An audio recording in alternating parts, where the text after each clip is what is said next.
est un autre tueur autant bien important que mal connu. Le sujet d'aujourd'hui est donc l'hypertension artérielle, tueur silencieux. Et pourquoi l'hypertension? Eh bien, c'est une maladie comme le diabète qui gagne dangereusement du terrain, surtout dans les pays en voie de développement, comme le Niger. Avec cette ère d'industrialisation qui touche notre société, notamment ces changements de vifs et malheureusement non suivis et non contrôlés dans nos styles de vie, dans notre alimentation, tout comme le diabète. J'ai fait ici beaucoup le parallèle avec le diabète parce que les deux vont ensemble. Et donc, tout comme le diabète, l'hypertension artérielle s'installe dans notre quotidien. Et les chiffres sont alarmants. Il y a plus d'1 milliard 300 millions de personnes atteintes de l'hypertension dans le monde. C'est plus que le nombre de personnes atteintes du diabète et du cancer réunis. C'est plus de 16% de la population mondiale et sur 3 adultes qui, au hasard, un serait hypertensif. C'est de loin la maladie la plus répandue au monde. Elle est à elle seule responsable de 12% des morts chaque année. Et surtout avec des actions simples, elle est évitable le plus souvent. Le cas de l'Afrique est encore plus alarmant car seulement 7% des cas qui sont contrôlés ou bien suivis. Et sur ce, je vous demanderai quelques minutes de votre attention, de votre temps.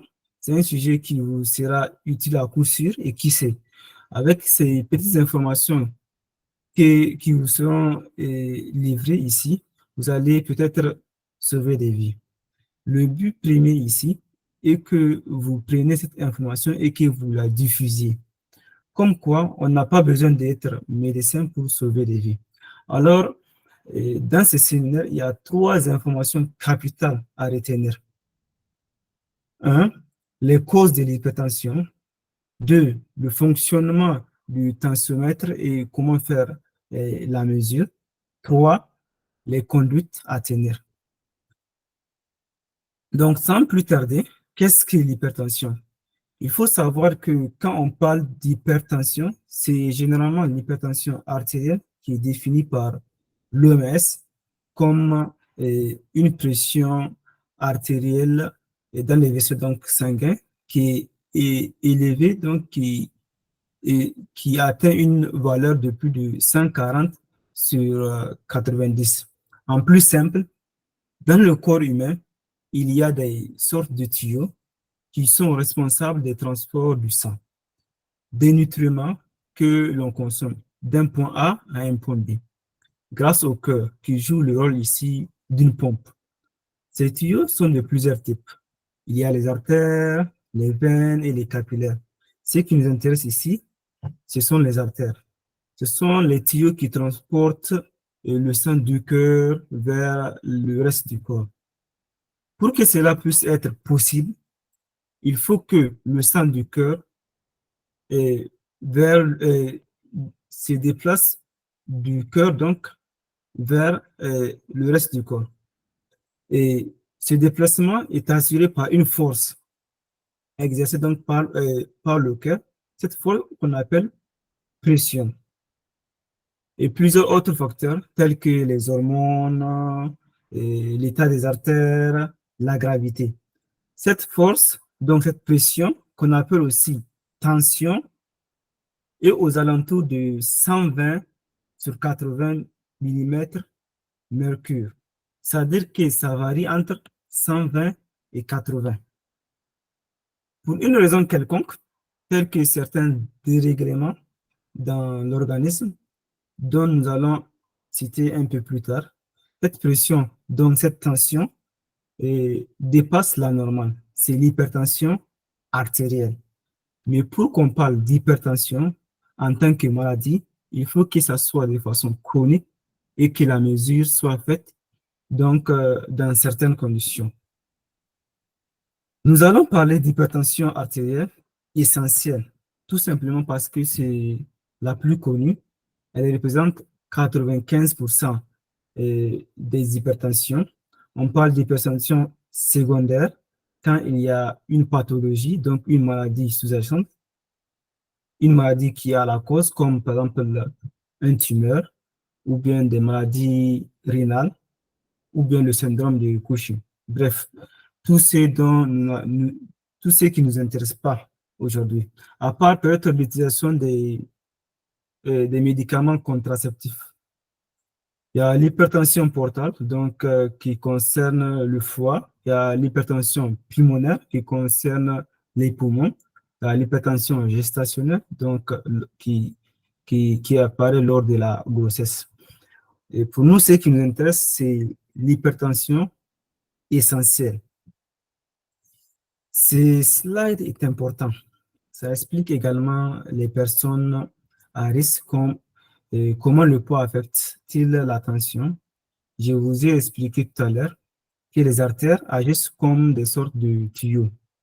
Le mécanisme par lequel le poids agit sur la tension est un peu complexe.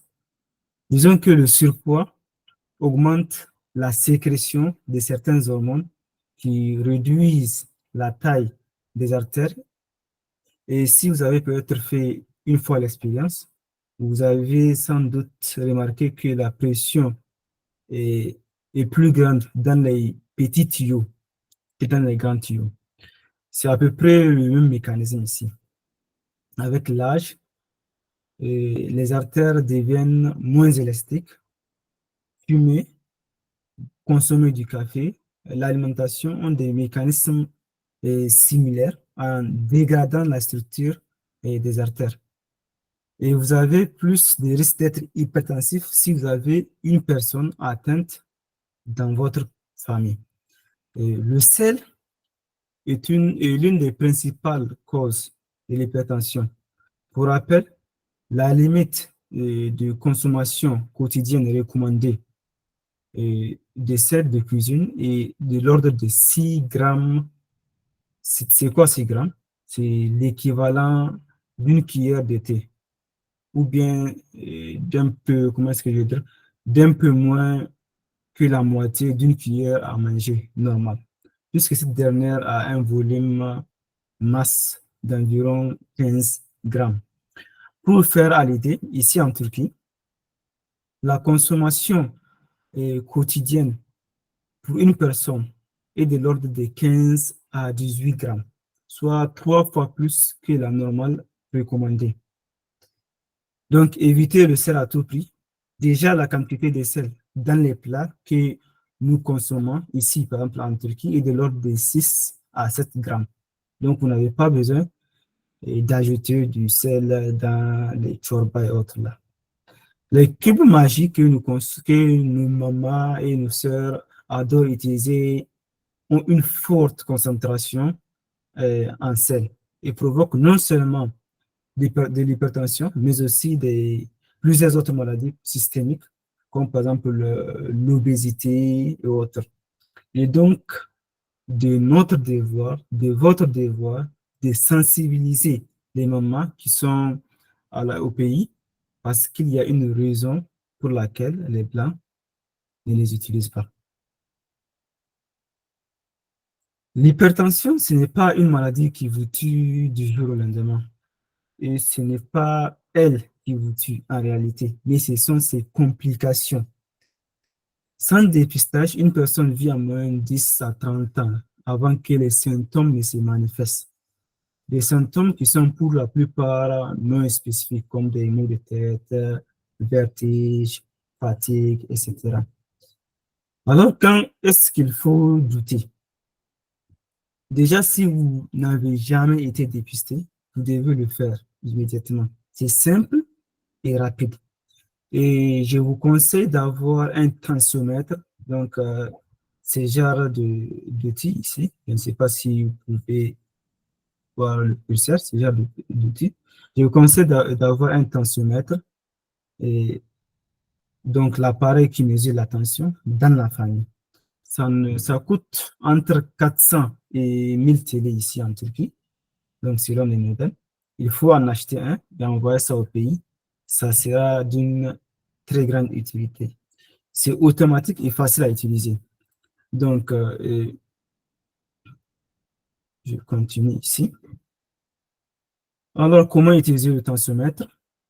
Et normalement, il ne faut pas avoir une activité physique avant 15 minutes ou bien 30 minutes. Il faut être donc calme avant de débuter la mesure.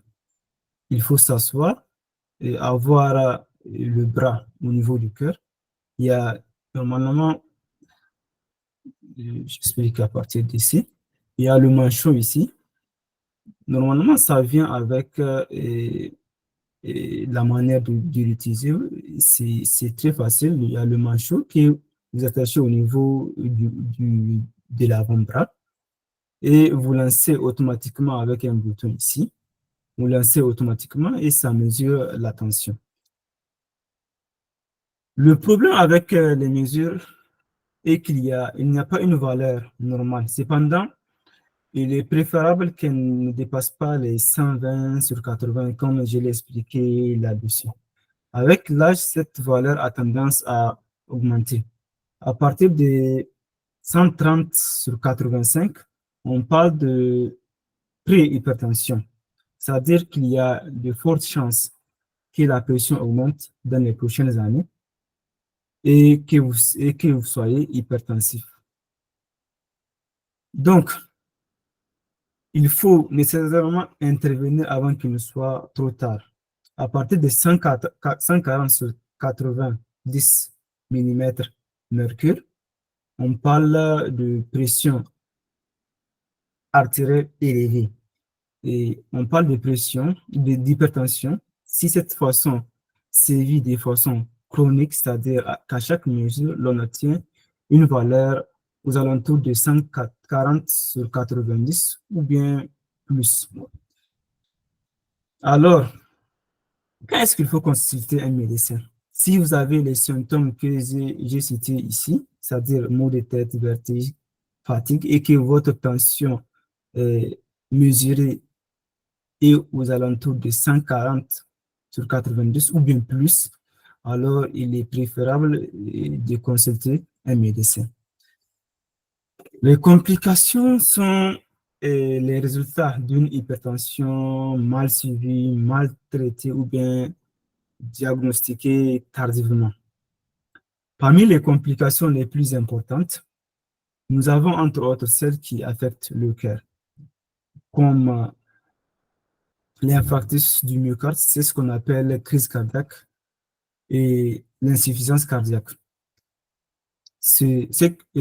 L'insuffisance cardiaque, c'est quand le cœur n'arrive pas à pomper efficacement du sang vers les organes. Donc, dans le sang, vous avez le sucre, les nutriments, tout ce qui est nécessaire au bon fonctionnement de l'organisme. Quand le cœur n'arrive pas à pomper suffisamment de sang et de nutriments vers les organes, par exemple le cerveau, le foie, les reins, on parle d'insuffisance cardiaque. Et là, ça va entraîner beaucoup de problèmes, puisque quand, par exemple, le cerveau n'arrive pas à avoir les nutriments nécessaires, eh bien, ça dérègle et vous avez des complications telles que la paralysie et autres. L'hypertension est une maladie systémique, donc qui affecte l'ensemble de l'organisme. Au niveau du cerveau, nous avons l'AVC, c'est-à-dire l'accident vasculaire cérébral. Nous avons les hémorragies cérébrales, c'est quand, vous savez, et l'hypertension, c'est comme, je vous ai expliqué tout à l'heure, c'est comme, les artères, c'est comme des tuyaux. Si vous ouvrez trop le robinet, eh bien, il y a une pression qui s'exerce sur les parois du tuyau et des fois, ça va finir par éclater ou bien par se déchirer. C'est la même chose avec les vaisseaux sanguins. Quand la pression est très forte et très élevée, il y a les vaisseaux sanguins qui se déchirent. Et là, on parle d'hémorragie. Si c'est dans le cerveau, on parle d'hémorragie cérébrale.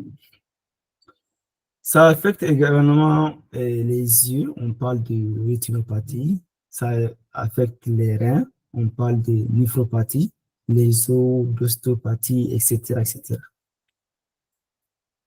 Et le dernier slide, le plus important. Comment prévenir l'hypertension? Est-ce évitable? Quelles sont les conduites à tenir devant cette maladie? La première étape, et c'est celle-là, et c'est la plus importante, ça consiste à changer de style de vie en passant par une perte de poids avec une perte de poids avec des activités physiques et changer euh, son alimentation en consommant moins de sel, avoir un bon sommeil. Le sommeil affecte beaucoup sur la tension artérielle parce que si vous avez peu de sommeil, il y a un système dans le corps qu'on appelle système autonome, c'est-à-dire euh, c'est composé d'un système sympathique et d'un système parasympathique. Quand vous avez moins de sommeil, il y a le système sympathique qui s'active et ça rétrécit, ça rétrécit la taille des artères et crée, ça conduit à l'hypertension artérielle. Le stress aussi a le même mécanisme. Il faut arrêter de fumer. J'ai pas besoin de vous rappeler à quel point fumer dérègle tout le fonctionnement de l'organisme. Et avoir un suivi régulièrement, c'est-à-dire mesurer régulièrement sa tension et autres là. Pour les médicaments à utiliser, il est formellement déconseillé de commencer à un traitement médicamenteux sans l'avis d'un médecin. C'est la raison pour laquelle nous n'allons pas en parler ici. Mais généralement, des gens utilisent des trucs qu'on appelle captopril, Lasix et autres là. Mais il ne faut pas utiliser les médicaments sans consulter un médecin. Ben, il y a une autre complication de l'hypertension, mais en elle-même c'est une maladie en elle-même. On appelle ça hypotension. Donc, c'est le contraire de l'hypertension. C'est quand la tension artérielle est très basse. Et ça, quelles sont les causes? Il y a l'hypovolémisme, donc c'est quand vous consommez moins d'eau. Il y a l'anémie, il y a une déficience en vitamine B12 qu'on appelle aussi cobalamine. C'est une vitamine qui est présente dans de la viande rouge, les œufs, dans le lait, etc., dans le poisson aussi. La chaleur excessive, parce que la chaleur, à travers avec une chaleur excessive, vous perdez beaucoup d'eau. Donc, ça revient à l'hypovolémie et donc hypotension. Les problèmes cardiaques sont aussi à l'origine de l'hypotension. Il y a aussi, si vous avez une alimentation riche en sucre, donc comme le sucre retient et attire l'eau, donc si vous consommez beaucoup de sucre, vous êtes enclin à l'hypotension. L'hypotension, euh, au contraire de l'hypertension, c'est une maladie qui se manifeste très rapidement, donc c'est très dangereux et c'est une maladie qu'il faut à tout prix prévenir, donc éviter. Et comment ça se présente? Ça se présente par une confusion, des vertiges, une fatigue. Et oligurie, c'est quand vous allez peu souvent aux toilettes. Tachycardie, c'est quand vous avez votre cœur qui bat, vous sentez que votre cœur bat rapidement. Vous avez aussi, ça provoque aussi des troubles de vision. Donc, comment éviter cette hypotension? Il faut avoir un diète équilibré, c'est-à-dire il faut consommer moins d'aliments riches en carbohydrates, donc riches en sucre. Il faut boire suffisamment d'eau pour bouger, il faut faire des activités physiques. Il faut consommer des aliments qui contiennent la vitamine B12, c'est-à-dire des aliments comme la viande rouge, le poisson, le lait, etc.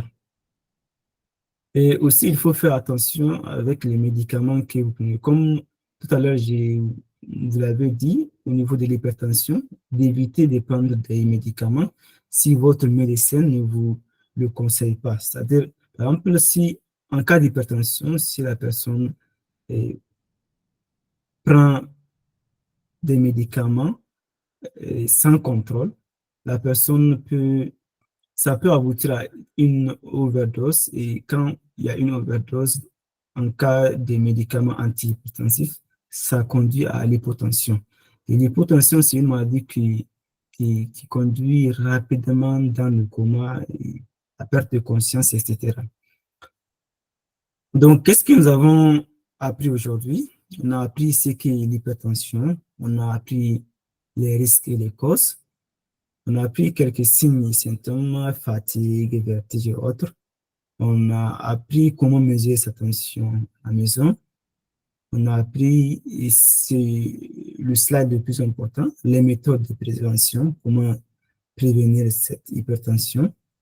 Et je vous ai dit quand consulter un médecin. Alors, donc, voilà déjà à la fin de ma présentation. Maintenant, je pense qu'on peut passer au niveau des questions et réponses. Donc, nous vous remercions, M. Daouda, pour votre présentation si brillante qu'elle était. Donc, ça nous a permis vraiment d'être édifiés, de connaître d'autres choses que nous n'avons pas connaissance avant. Donc, ce fut vraiment un plaisir. Je passe directement à la rubrique questions-réponses. Donc, il y a Monsieur le Président qui lève la main. Donc, il a certainement une question. Docteur, vous me recevez? Oui, je vous reçois. Merci beaucoup pour la présentation parce que là, avec tous les signes que vous avez dit là pour l'hypotension, l'hypertension et que je me retrouve là-dedans. Parce que moi, ces derniers temps-là, j'ai presque tous les signes que vous avez cités. J'espère sincèrement que ce n'est pas le cas. Président, vous êtes sûr que ce n'est pas le stress? Oui, parce que ça fait environ 2 semaines, moi, je suis couché, je dors matin, midi, soir, la nuit aussi, je dors, je suis fatigué, mon cœur bat fort, j'ai des troubles de vision, je ne sais pas c'est quoi exactement le problème. Ça m'a rendu vraiment malade ces derniers temps. Voilà. Oui, Le je dis problème que... est que la question de l'alimentation que vous avez évoquée, généralement, chez nous, quand on dit hypertension, hypotension, directement, les gens pensent à la crise cardiaque. Maintenant, vous avez dit que ça prend du temps, plus de 30 ans même avant de se manifester si la personne ne s'est pas fait consulter et que ça peut être une maladie héréditaire. Si tel est le cas, je pense, je ne sais pas, dans ces cas, dès qu'il y a quelqu'un dans la famille qui a cette maladie, on doit faire beaucoup attention à notre alimentation. Parce que moi-même, je suis diabétique et j'ai hérité ça. Ce n'est pas parce que je consomme du sucre, mais que nous conseillerez-vous, par exemple, nous, je pense que tous les étudiants ont l'hypertension et l'hypotension. Donc, toi-même, tu as ça. Parce que quand tu as examen là, tu vois, non, avec le stress. Ça, on ne parle pas d'hypertension comme maladie. Si, par exemple, avec le stress, bien sûr, chacun a tendance à avoir une pression artérielle élevée en cas de stress. Ça, c'est normal. Par exemple, quand vous faites une activité physique, bien sûr, c'est normal que votre pression artérielle augmente. Alors, si vous avez bien suivi, j'ai parlé d'hypertension comme maladie. Si cela se répète de façon chronique et que les mesures sont faites dans des conditions dans des conditions réunies. C'est-à-dire, il faut que la personne soit au repos, que la personne ne fume pas pendant, par exemple, les dernières 30 minutes avant qu'on ne fasse la mesure. Là, si la pression est élevée, le docteur vous donne un deuxième rendez-vous, c'est-à-dire de venir une semaine plus tard. Il réexamine et remesure la tension. Si les deux tensions, s'il y a deux fois, deux reprises successivement, la tension est supérieure à 140 sur 90, c'est là qu'on parle de hypertension comme maladie. Mais à un instant donné, si vous avez pression artérielle est élevée. Par exemple, si vous faites du sport, si vous jouez au football, la pression doit normalement monter jusqu'à 182 sur 130. Ça, c'est normal. C'est normal. Et dans votre cas, vous avez dit que vous, vous ne faites pas beaucoup d'activités ces derniers temps, vous restez couché, autre là. Et bien sûr, ça va, si vous consommez, c'est parce que vous consommez beaucoup de sucre et d'aliments riches en carbone, en carbonate, carbohydrates. Donc, si vous ne bougez pas, vous restez couché tout le temps, c'est ça, comme je l'avais expliqué, les aliments sucrés attirent l'eau, donc ça risque de créer des situations hypotensives. C'est-à-dire, si vous avez remarqué, lorsque vous vous levez euh, après être couché pendant quelques heures, si vous vous levez immédiatement, vous avez cette sensation de vertige. On appelle ça, c'est une sorte d'hypotension qu'on appelle hypotension orthostatique. Ça, c'est pas hypotension en tant que maladie, mais c'est ainsi que vous devez bouger, faire des activités physiques et autres. Ah, moi, je passe toute la journée, je prends du thé et puis je suis fatigué. Il ne Kenan faut a pas sha faire ça. shayi, Il faut donc, pas attache à agir avec le ballon. ça dépend. Est-ce que les C'est gourmets vrai, donnent, est-ce que les gourmets donnent hypertension? le, Les gourmets. c'est quoi, Goumen, quoi? Président, Ah, la question là, elle est hors sujet. D'accord. non, c'est une Ok. question. Genre, comme il y a des gens qui ont eu gourmet dans le groupe là, si tu es avec une personne X et que la personne part se marier, par exemple, Kaganiko, Oui, oui. les gars qui tapent poteau, c'est comment? Hypertension, comme je l'ai dit, hypertension, c'est de façon chronique. C'est pas à un moment X et autre là.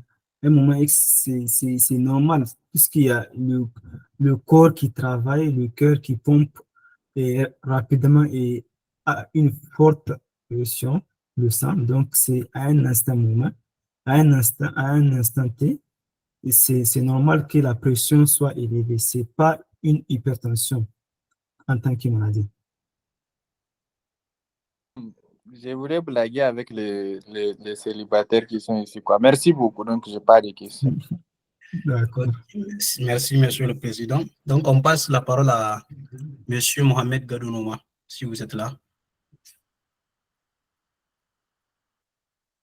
Monsieur Mohamed, apparemment, il a... Monsieur Mohamed,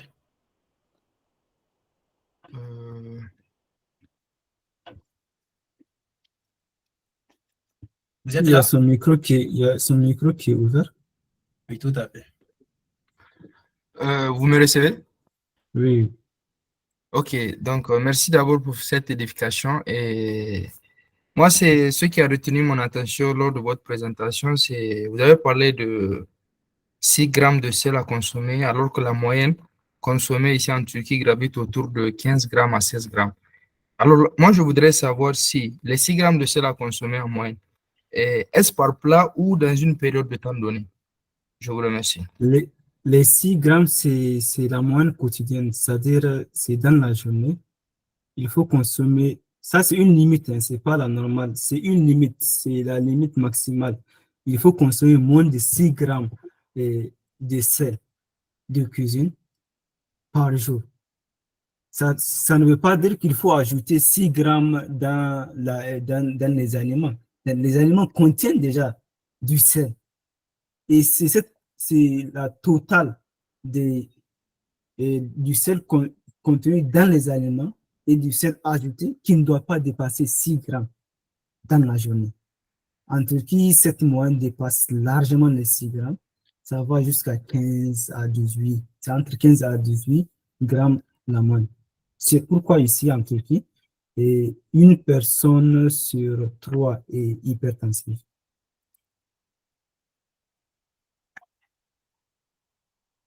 D'accord, je vous remercie.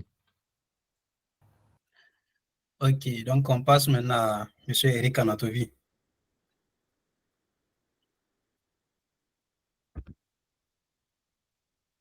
Monsieur Eric, vous êtes là? Ouais, c'est bon. Salam alaikum. Alaykoum salam. Vous me recevez? Oui, on vous reçoit bien. D'accord. Et tout d'abord, je m'en vais me présenter. Moi, je suis docteur Éric Clément. Je suis pharmacien de profession et actuellement en Turquie pour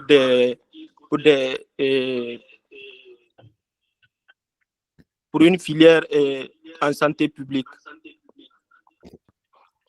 Donc, ce que j'aimerais ajouter dans votre présentation, c'est que les gens ont tendance à plus voir l'hypertension comme une maladie très dangereuse, alors que c'est une maladie, comme vous l'avez dit, qui est chronique et qui peut se guérir avec le temps. Et aussi, il faut rappeler que l'hypotension est aussi dangereuse que l'hypertension. Et pour prévenir toutes ces maladies, il y a un grand savant qui disait que votre premier médicament soit la nourriture. Du coup, quand on mange sainement, on fait une activité sportive régulièrement, je pense que le problème ne peut pas survenir. Parce que si tu manges moins de sel, tu contrôles ton alimentation, tu prends souvent les tensions, comme vous l'avez dit. Souvent, quand vous partez même par hasard à l'hôpital pour des petites consultations, que ce soit pour n'importe quelle maladie, profitez du temps là pour prendre vos tensions, pour prendre comment on appelle ça, un glucomètre pour mesurer le taux de sucre. Quand vous partez, heureusement ici en Turquie, il y a beaucoup de pharmacies dans lesquelles on peut trouver des tensiomètres, des glucomètres. Prenez le temps de mesurer votre tension pour voir si tout est normal. Et prenez le temps aussi de mesurer le taux du glucose dans le sang. Ça peut vous permettre aussi psychologiquement de vous préparer si on voit que le taux est aussi élevé et de prévenir certaines maladies. Donc, ce que j'aimerais aussi ajouter, c'est que cette initiative, elle est belle, elle est bien. J'espère qu'elle va se pérenniser avec le temps et je vous encourage. Je n'ai pas suivi toute la présentation, donc je suis venu prendre ça en cours. Je ne sais pas si vous allez envoyer les diapos ensuite dans le groupe ou bien comment ça va se passer pour plus de rajouts ou bien pour plus argumenter la présentation. Donc, je vous remercie. Effectivement, merci beaucoup, Eric, pour cette contribution. Effectivement, l'hypertension et l'hypotension sont des maladies qui sont facilement contrôlables. Si vous avez remarqué, je n'ai pas parlé des médicaments dans ma présentation. J'ai beaucoup plus parlé de l'alimentation et des activités. Donc, c'est la première barrière. Hein. Ce sont les médicaments les plus importants. Je vous ai parlé beaucoup d'eau, boire beaucoup d'eau, autres là. C'est la première barrière pour prévenir ces maladies ou bien pour les traiter même, c'est la première barrière. Effectivement. Merci beaucoup, Eric, pour cette contribution. Ok. D'accord. Donc, on passe maintenant à Mademoiselle Samira, si vous êtes là. Oui, je suis là. Bonsoir à tous. Merci beaucoup pour votre présentation aussi brève, concise et très, très, très bien expliquée. Merci beaucoup pour cela. La question que je voulais poser, c'est de savoir s'il y a un lien entre l'hypoglycémie, l'hyperglycémie et l'hypertension et l'hypotension. Parce que vous avez parlé de diabète et quand on parle de diabète, on parle bien évidemment de l'hyper et l'hypoglycémie.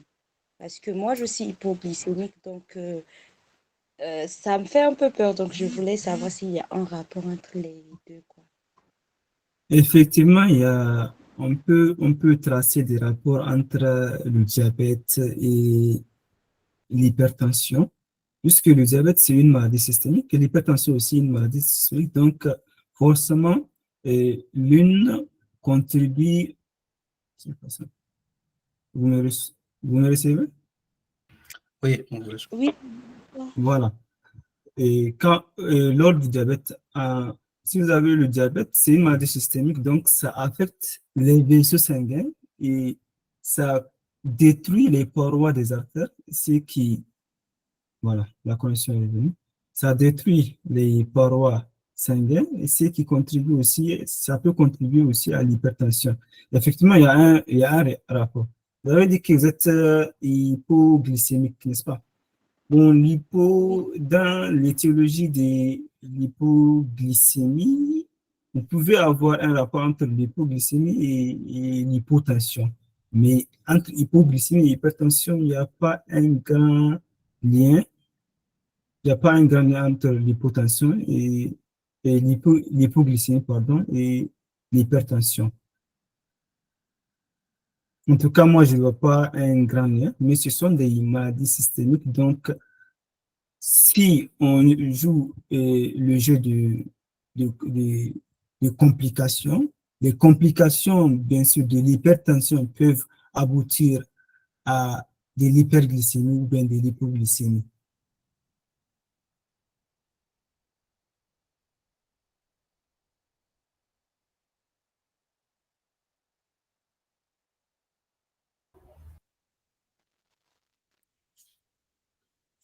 C'est bon? Ouais, c'est bon. D'accord. Donc, pour l'instant, on n'a pas de questions en suspens. Donc, moi, j'ai une question. C'est toujours Samira qui lève la main. Oui, bien sûr. Donc, je voudrais demander, est-ce que le fait qu'une personne ait l'hypertension peut causer le gonflement parfois des jambes au niveau des mollets? Je ne sais pas. Voilà, ça fait partie d'une des complications de l'hypertension. Ça, c'est à un stade très avancé de l'hypertension. Ça peut avoir, puisque au niveau des jambes, ce sont plutôt les veines.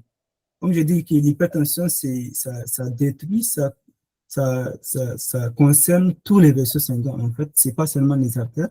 Ça commence au niveau des artères, mais ça concerne tous les vaisseaux sanguins. Au niveau des veines, il y a ce qu'on appelle des valves. Ce sont des petits, des valves.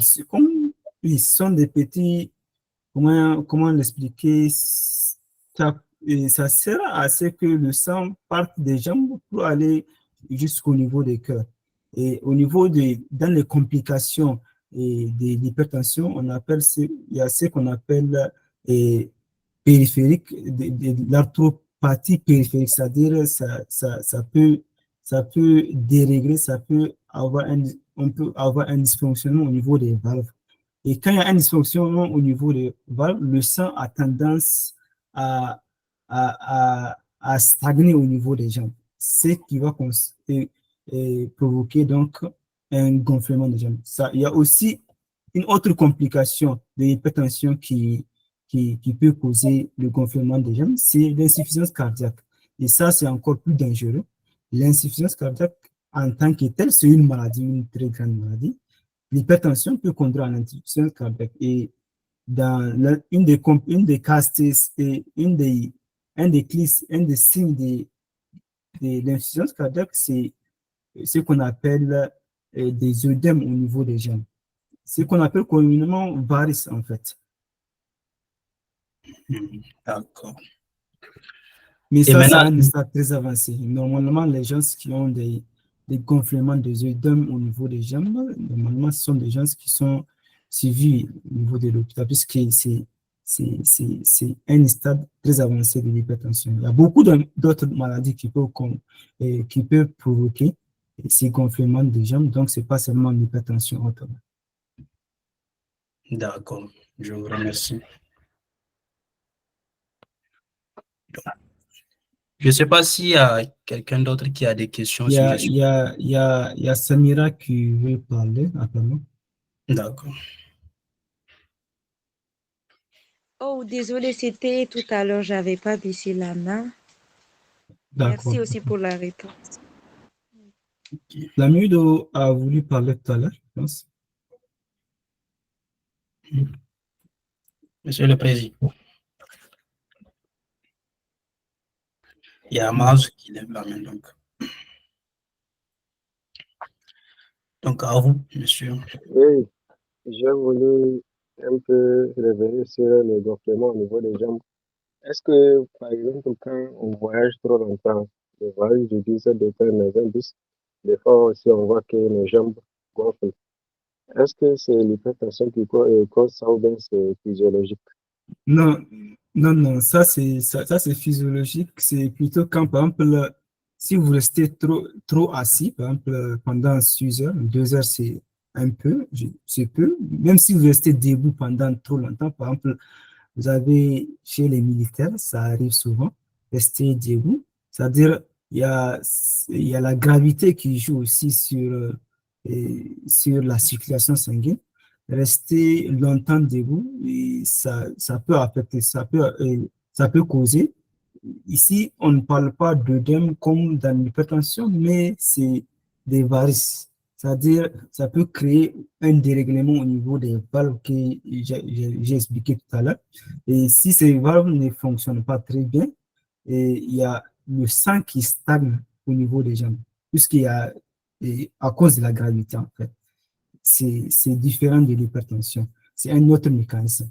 Et ça, c'est pour ça qu'il est conseillé, et lors des voyages de long trajet, par exemple, moi qui prends le bus de Rize jusqu'à Istanbul, il est conseillé de temps en temps, chaque 1 heure, de sortir du bus, marcher un peu pour réactiver le fonctionnement de ces valves et éviter donc cette varice.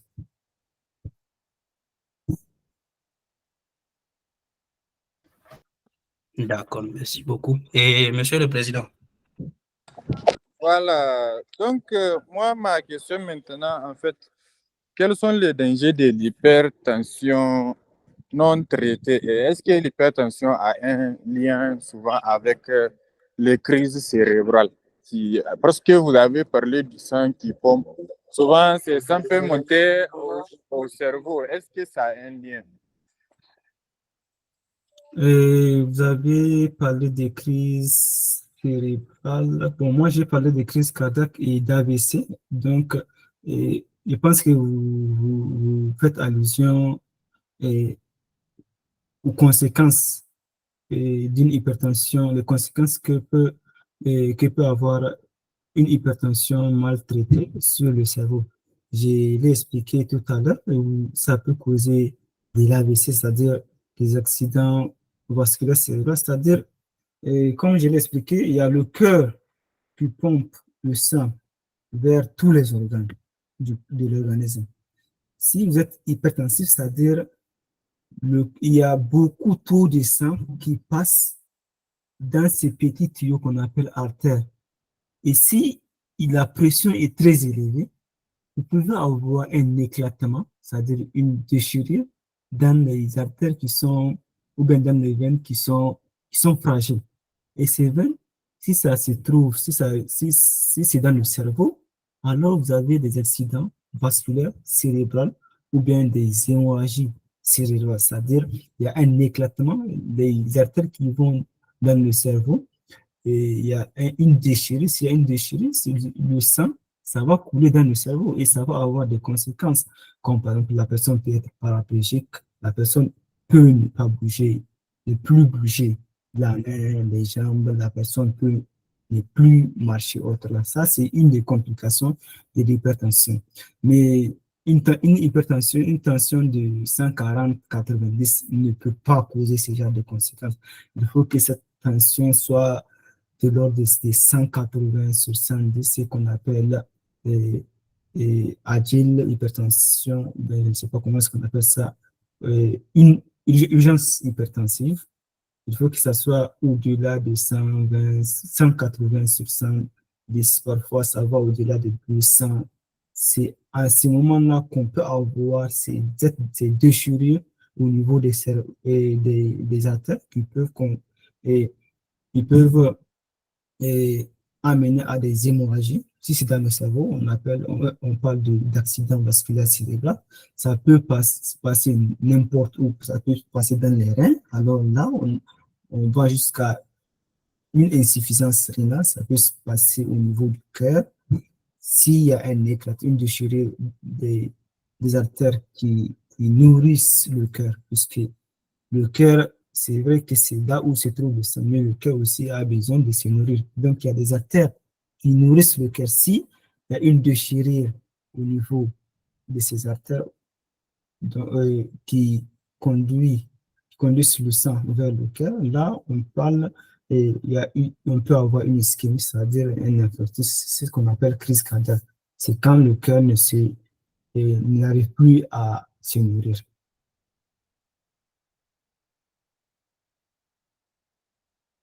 Ah, d'accord, j'ai compris. Donc, une hypertension non traitée à long terme peut provoquer en fait toutes sortes de maladies, quoi.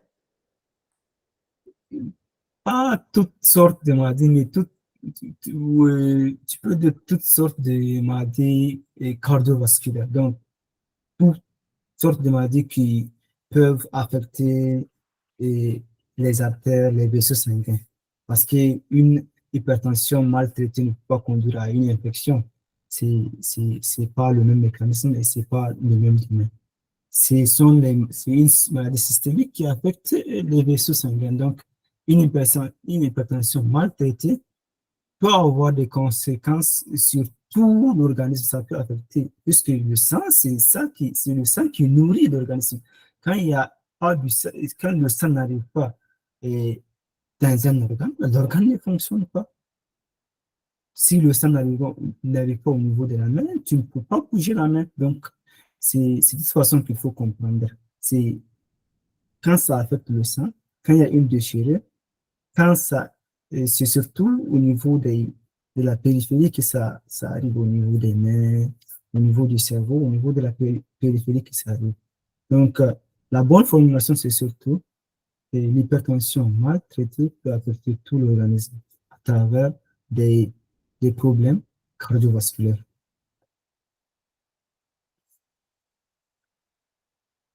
Tamam, teşekkürler. Rica ederim. Donc, on passe maintenant à M. Abdussalam.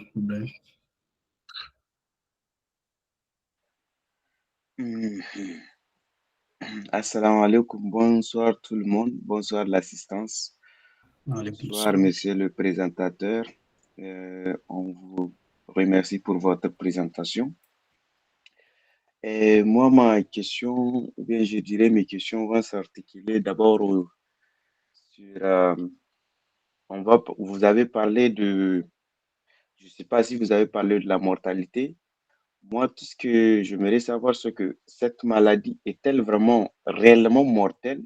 Et si c'est le cas, j'aimerais savoir exactement, bon, pas exactement, mais l'expérience de vie qu'un patient hypertensif pourrait espérer. Et deuxième question, c'est, vous avez parlé aussi d'une maladie chronique. Et généralement, nous savons tous qu'une maladie, lorsqu'elle est chronique, elle est en quelque sorte incurable. Donc, j'aimerais savoir le cas de l'hypertension. Est-elle réellement curable ou elle est comme toutes les autres maladies chroniques? Donc, voilà mes questions. Donc, votre question était sur la mortalité de l'hypertension. Comme je l'ai expliqué au niveau du deuxième, troisième slide, ça représente environ 16% de tous les morts annuels dans le monde. Donc, si les questions de mortalité, c'est une maladie très, très, très mortelle. Bien sûr, mais une hypertension qui est de l'ordre de 140 sur 90, et bien sûr, c'est pas mortel.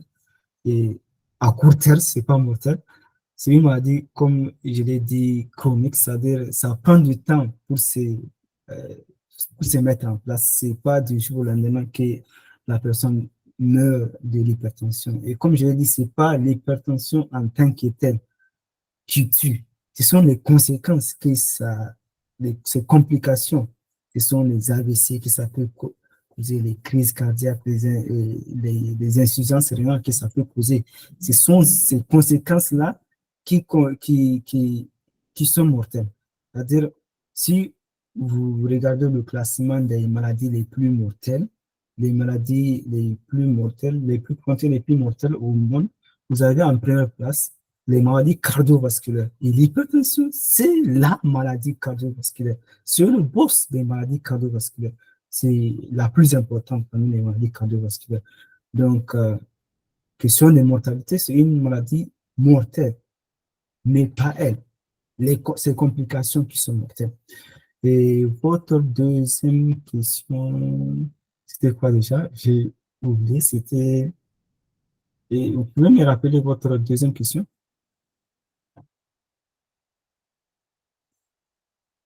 Le salon? Hypertension. Oui, je vous reçois. Votre deuxième question était? Je parlais de la chronicité des maladies, Oui, voilà, des voilà. maladies chroniques, voilà. Vous avez dit que, voilà, j'ai dit que l'hypertension est une maladie chronique. Vous avez posé la question si c'est une maladie incurable comme la plupart des maladies chroniques ou bien c'est une maladie qui peut être traitée comme les autres maladies. Ben, ça dépend de l'origine, ça dépend de l'étiologie de l'hypertension. J'ai parlé de plusieurs types d'hypertension. J'ai parlé d'hypertension essentielle, secondaire. Par exemple, l'hypertension secondaire est curable, c'est-à-dire on trouve ce qui cause cette hypertension. Par exemple, si vous avez un tumeur, par exemple, il y a un tumeur qu'on appelle le chromastoma qui peut,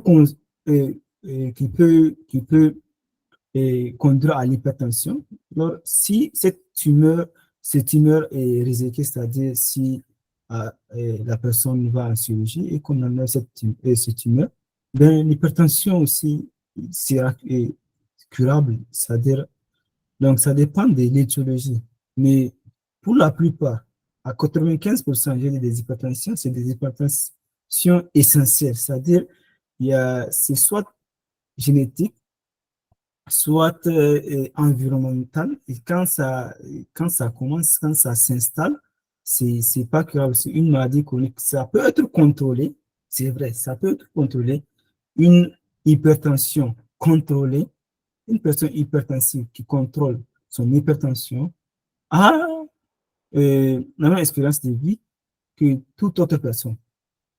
Mais une hypertension mal contrôlée, là, les complications, ça dépend des complications. L'expérience de vie, ça dépend des complications. Et ces complications-là, on ne peut pas les prévenir. Ça dépend de là où se trouvent des artères qui sont fragiles dans l'organisme. Donc oui, c'est curable. Si il y a une pathologie sous-jacente, donc une maladie qui a causé l'hypertension comme maladie secondaire, alors là, c'est curable. Deux, non curable, mais contrôlable, si c'est une hypertension essentielle. Et je pense que je me suis fait bien comprendre. Oui, merci, merci beaucoup, c'est bien répondu. Merci. Voilà, donc il y avait Abdurazak qui levait sa main. Il avait baissé, je crois, donc. Ok, M. Abdurazak. Allez, bonsoir tout le monde. Bonsoir. Ça va, comment allez-vous? Monsieur le présentateur, ça va? Donc, moi, en quelque sorte, c'est pas une question que je voulais poser. C'est pour cela que j'ai baissé ma main par la suite. J'aimerais juste voilà, profiter de l'occasion pour remercier bien évidemment le présentateur et l'assistance et tout le monde ici pour cette initiative que vous avez prise pour sensibiliser les gens donc, au sujet de la santé. Et comme on le sait bien, en fait, la santé, ça n'a pas de prix. Mais malheureusement, voilà, on accorde moins de temps, en fait, à ce domaine-là du moment où on se porte bien, alors que on peut se sentir bien pendant qu'il y a quelque chose qui se passe dans notre organisme, qui ne s'est pas manifesté et tout ça. Donc, sincèrement, je vous remercie pour cette initiative. J'ai pas pu, en fait, assister dès le départ. Du coup, je suis arrivé là juste un peu à la fin. Du coup, je n'ai pas capté ce que vous avez dit et tout. J'espère pouvoir assister la prochaine fois.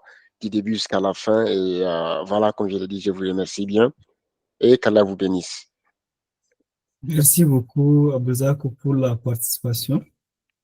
Merci beaucoup. Donc, il y a DJ Boubacar qui voudrait poser sa question. Si vous êtes prêt, vous pouvez ouvrir. Salam alaikum.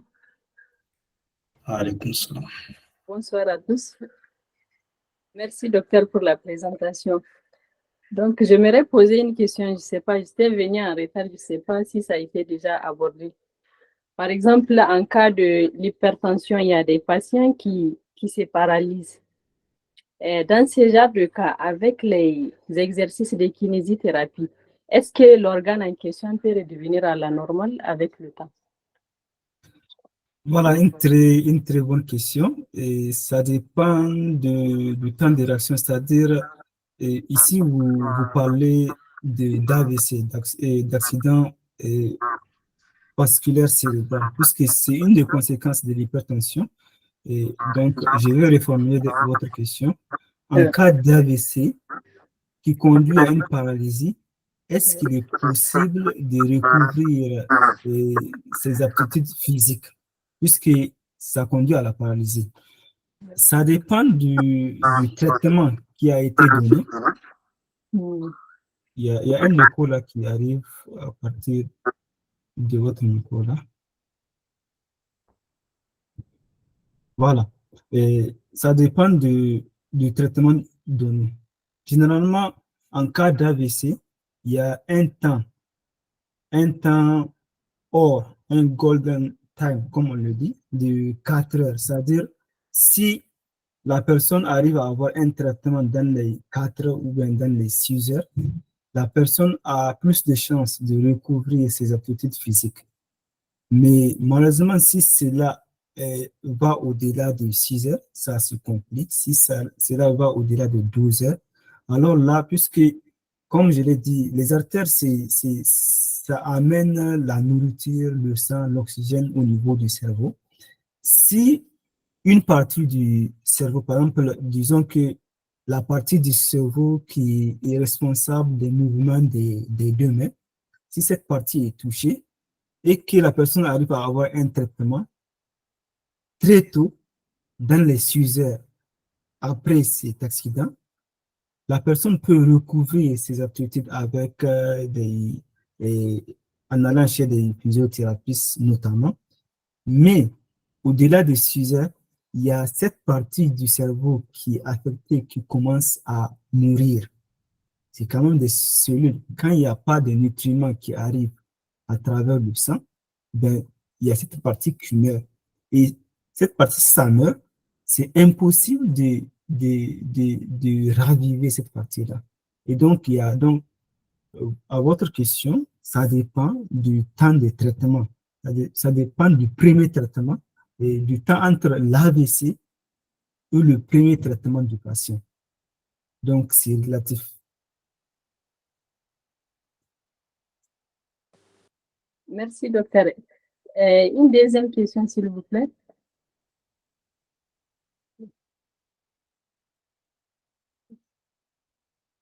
Oui, bien sûr. Je disais, pour la tension, est-ce qu'il y a un âge, on peut dire c'est à partir de cet âge-là que la tension peut commencer? Bonne question. Comme je l'ai dit au niveau du deuxième slide, je pense, la tension a tendance à augmenter, la pression artérielle a tendance à augmenter avec l'âge. Généralement, c'est au-delà de 40 ans, on voit plus de personnes hypertensives au-delà de 40 ans, puisque c'est à partir de 40 ans qu'il y a commence une dégénération au niveau des vaisseaux sanguins. Et pour les femmes, après la ménopause, c'est après la ménopause puisqu'il y a l'estrogène, il y a une hormone qu'on appelle l'estrogène, avant la ménopause, donc, qui joue le rôle de protecteur. Ça protège en partie les vaisseaux sanguins et donc de l'hypertension. Après la ménopause, comme cette hormone n'est plus produite, ben, il y a toutes les conséquences, tous ces facteurs environnementaux qui se sont installés avant la ménopause, donc qui reprennent le contrôle. Et donc, c'est vraiment à partir de 40 ans qu'on voit plus, que ressort plus. Je parle ici d'hypertension essentielle, donc hypertension qui représente 95% des hypertensions, puisque pour les hypertensions secondaires, ça peut arriver à tout âge. Pour les hypertensions essentielles, c'est généralement avec l'âge, à partir de 40 ans. C'est pour ça qu'au niveau du premier slide, je dis que l'hypertension, c'est 1,3 milliard de personnes, mais chez les adultes, c'est une personne sur trois. Donc, c'est à partir de 40 ans que ça commence à se manifester. Mais en réalité, ça a commencé avant 40 ans. Ça a commencé avec quelques dérèglements au niveau des vaisseaux sanguins, mais qui ne se manifestent pas comme symptômes. C'est à partir de 40 ans que les symptômes commencent à se manifester. Mais ça ne veut pas dire forcément qu'avant 40 ans, on ne peut pas avoir des personnes avec une hypertension essentielle symptomatique. Ça peut arriver. Mais la plupart du temps, c'est après la quarantaine. Merci beaucoup, docteur.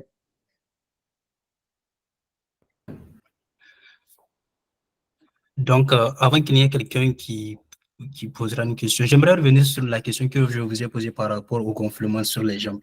Si, par exemple, la personne a l'habitude de pratiquer des activités physiques, ou bien, je ne sais pas, même pour la conduite d'un véhicule, ou bien, est-ce que ça peut causer un tort quand on commence à remarquer ces genres de symptômes sur la personne?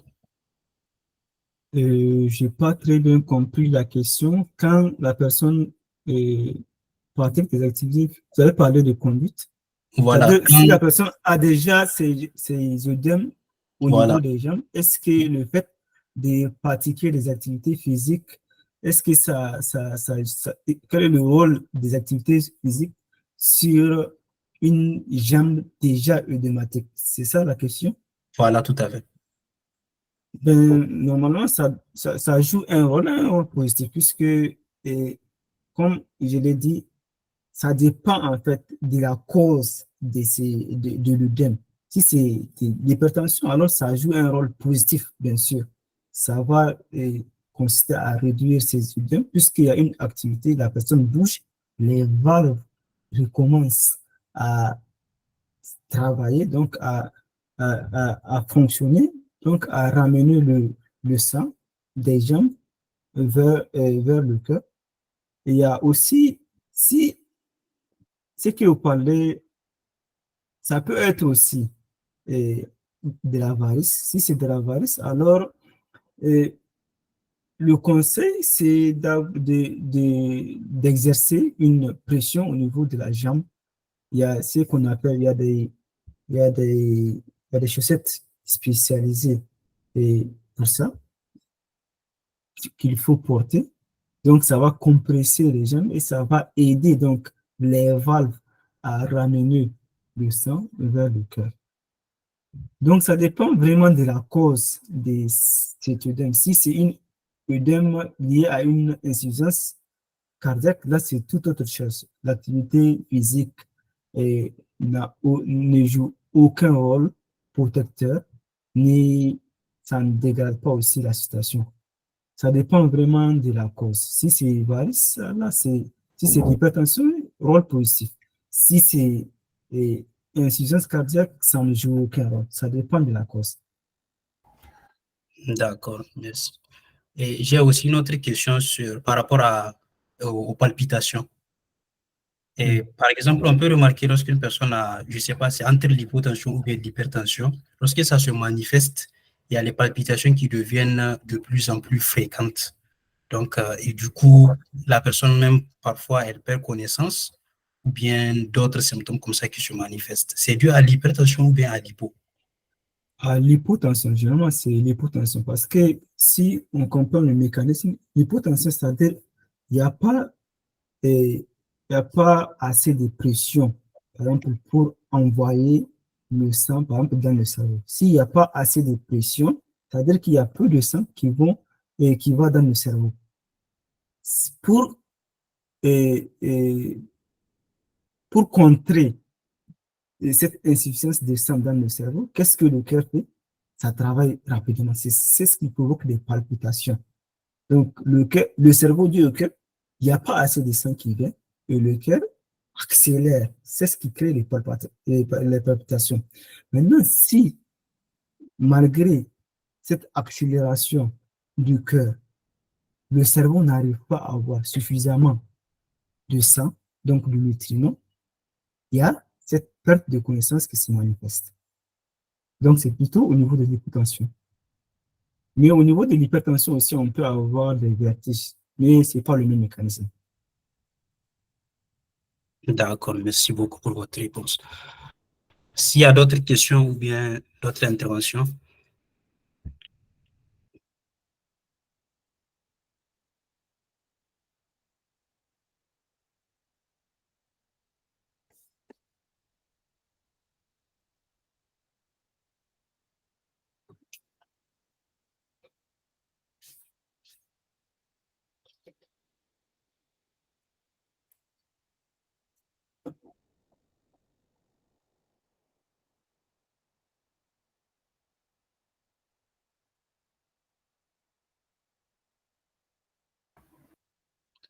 Apparemment, il n'y a pas d'intervention ou bien de questions.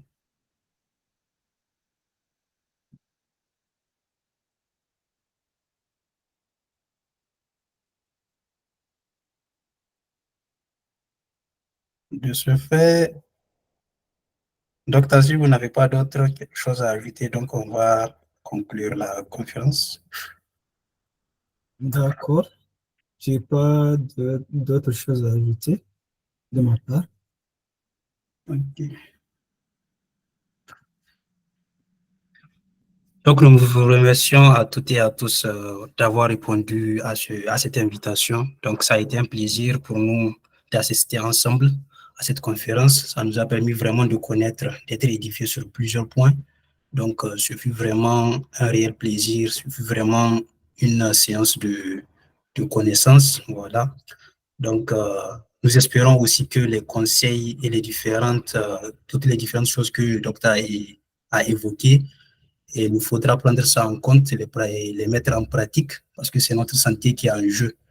Voilà, sans la santé, bien sûr, on ne pourra pas, si on n'avait pas la santé, on ne pourra même pas être présent ici à cette conférence. Donc, il est de notre ressort vraiment de nous y mettre et de mettre en pratique les différents conseils qu'il a eu à donner.